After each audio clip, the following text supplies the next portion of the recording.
Why are gas stations always built right next to other gas stations?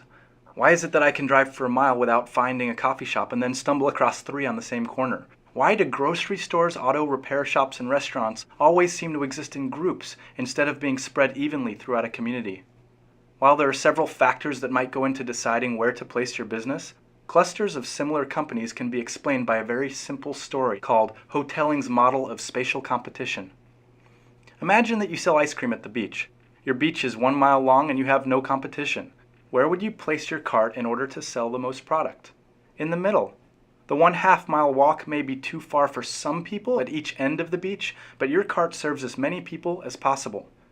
One day you show up at work just as your cousin Teddy is arriving at the beach with his own ice cream cart. In fact, he's selling exactly the same type of ice cream as you are. You agree that you will split the beach in half. In order to ensure that customers don't have to walk too far, you set up your cart a 1/4 mile south of the beach center, right in the middle of your territory. Teddy sets up a 1/4 mile north of the center in the middle of Teddy territory. With this agreement, everyone south of you buys ice cream from you.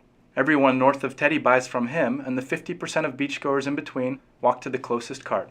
No one walks more than a 1/4 of a mile, and both vendors sell to half of the beachgoers.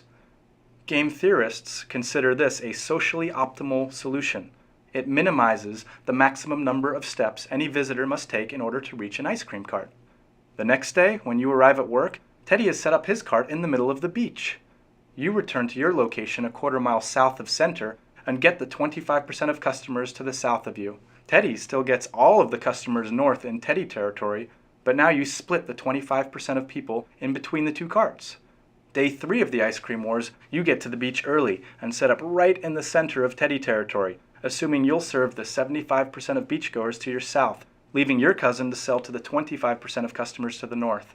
When Teddy arrives, he sets up just south of you, stealing all of the southerly customers and leaving you with a small group of people to the north. Not to be outdone, you move 10 paces south of Teddy to regain your customers. When you take a midday break, Teddy shuffles 10 paces south of you and again steals back all the customers to the far end of the beach. Throughout the course of the day, both of you continue to periodically move south towards the bulk of the ice cream buyers until both of you eventually end up at the center of the beach, back to back, each serving 50% of the ice cream hungry beachgoers. At this point, you and your competitive cousin have reached what game theorists call a Nash equilibrium, the point where neither of you can improve your position by deviating from your current strategy. Your original strategy, where you were each a 1/4 mile from the middle of the beach, didn't last because it wasn't a Nash equilibrium. Either of you could move your cart towards the other to sell more ice cream.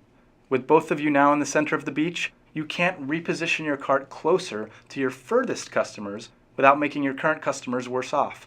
However, you no longer have a socially optimal solution, since customers at either end of the beach have to walk further than necessary to get a sweet treat. Think about all the fast food chains, clothing boutiques, or mobile phone kiosks at the mall. Customers may be better served by distributing services throughout a community, but this leaves businesses vulnerable to aggressive competition.